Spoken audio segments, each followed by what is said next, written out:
You want to make the person a board member. Administratively, get him incorporated into the system.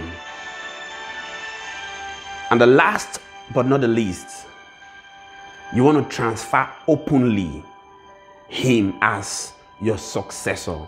You want to transfer your rights, your privileges, and your authority openly to other board members, to everyone around, to know that this is successor I have. So did you know that 70% of family businesses fail before their second generation? 70% of family businesses, statistics has it, that fail before their second generation. So why do they fail is the question. Because they lack what we call succession plan. They lack a succession plan. It's a new week and majority of us will be on our way out to ensure we build our empires, our businesses, and a greater future. But here's what we'll bring to you this week. You must begin to realize that there is a need to begin to plan towards what we call succession plan. That brings us to the topic today we title Preparing Leaders for Tomorrow. Preparing Leaders for Tomorrow. Before I comment, if you're new to our station, ensure you do well to subscribe. Give us a thumbs up. Do a notification to us. Do a comment to us. Tell us how we can be of service to you, and we'll be here to serve you. My name is Moses Waribo. This is Think Tank TV. So let's go straight into the point. So when you're 20, 30, 40, 50 years, do you know what you should be doing with your life? Recall I said I'll bring to you the wisdom from my mentor, Hot As It Comes, in a bid for us to journey to super success together. Here's what he taught me. When you're 20 to 30 years, it's okay to delve into a series of businesses. It's okay to delve into different things. It's okay to test the waters. It's okay to know a lot of things. But soon as you hit your 30 to 40, you must realize that you need to begin to identify what you will be doing for the rest of your life. Begin to identify your purpose. You must identify your purpose. You must begin to search for who you are, why you were born, what you should be doing for the rest of your life. But the moment you hit your late 30s to 40, recall the cliche that says life starts at 40. Here's when you need to begin to carve a niche for yourself. You must say, this is where I belong. Here's where I will make it. Here's what I'll do for the rest of my life. And at that point, you must ensure that you get off your way every shiny syndrome that won't come your way, and become an expert in a field. Begin to build momentum in one particular field up until you get to the rest of your lives.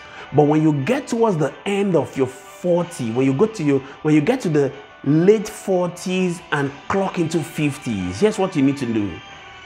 At that point, you must begin to pour out your knowledge, your expertise, your experience into younger folks. You must begin to identify people who should become lieutenants around you and begin to give them the knowledge, begin to empower them, begin to give them understanding of what your niche is. That brings us to when you should be having what we call a succession plan. It's advisable that when you're 50, you should begin to identify who is going to be your successor, and that's what I want to treat today. So do you know Sam Walton handed over his business, Walmart stores, to his son, Robson Walton, and within the period, he has increased the business exponentially by 462%. The same thing to Henry Ford. Henry Ford handed over his business to his son, William Ford, and he has also increased his business by 59% exponentially. So here are the qualities you need to identify when you want to pick a successor. Number one, you want to pick a person who is loyal to the business. So when I mean loyalty, I don't mean the political loyalty that they go around saying, I'm loyal, sir. When you see genuine loyalty from a person, you should be able to identify to say, yes, this is loyalty. I could hand over the empire. I could hand over my lifetime efforts to this person to handle when I'm not around. Number 2, you want a person who has integrity, and that obviously should be a no-brainer.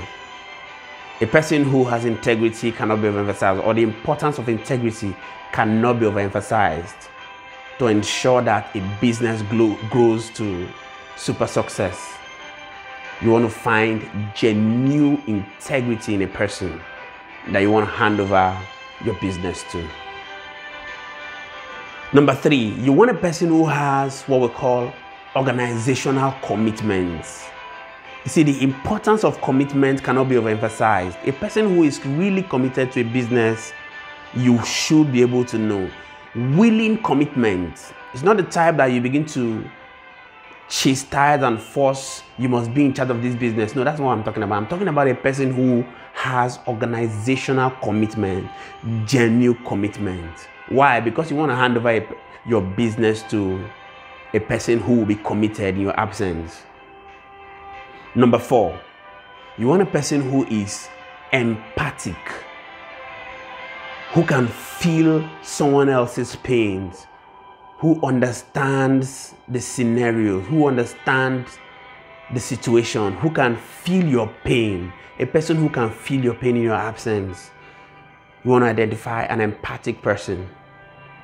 And number 5, you want a person who is willing to assume responsibility. Willing to assume responsibility. Here are the 5 things you must check out for a person who you want to be your successor. The person you want to be your successor should be a person from your bloodline. Bloodline in the sense that a person who is firstly related to you. That's option A. That's the first option you have. But never forget that if this person who is your bloodline or who should be your bloodline does not certify the qualities as outlined earlier, then picking a bloodline may not be ultimately necessary. You need to find out a person who has these qualities beyond the bloodline. Why? You don't want to hand over your business to a person who does not have these qualities simply because he's in your bloodline, and at the end of the day, the person squanders your whole life's efforts. So check it out very well that the person who is your bloodline, either your son, your nephew, or whatever, has the qualities outlined earlier. Number 2 point you need to know is the development of a quality succession plan takes a minimum of 2 to 3 years.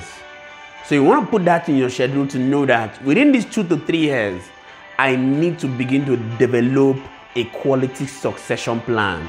I need to begin to identify the qualities we have identified and outlined earlier on in this video. The 3rd point you need to know is, as soon as you identify these qualities, whether it's a bloodline, you must bring the person close for training. You want to begin to impact your experiences, your knowledge, how you want your company to be run in your absence to that person earlier enough for the person to begin to identify the do's and the don'ts, the modus operandi, the policies of the company. Number 4, you want to make the person a board member. Administratively, get him incorporated into the system. And the last but not the least, you want to transfer openly him as your successor. You want to transfer your rights, your privileges, and your authority openly to other board members, to everyone around, to know that this is the successor I have. So the importance of developing a quality succession plan cannot be overemphasized, because a lot of businesses tend to fail the moment the first generation, the owner of the business, leaves the surface of this world. Here's our Monday motivation for you, and we hope that you have learned something from the message today. My name is Moses Waribo. I'm a life coach, I'm a public speaker. We cover your events. We're artist managers. We're here to serve you. If you're new to our station, do well to click the subscribe button. Subscribe. Give us a thumbs up if you like what we're doing. Do us a comment. Tell us how we'll be there to serve you. And we'll be here to serve you. Thank you so much for watching. Bye for now.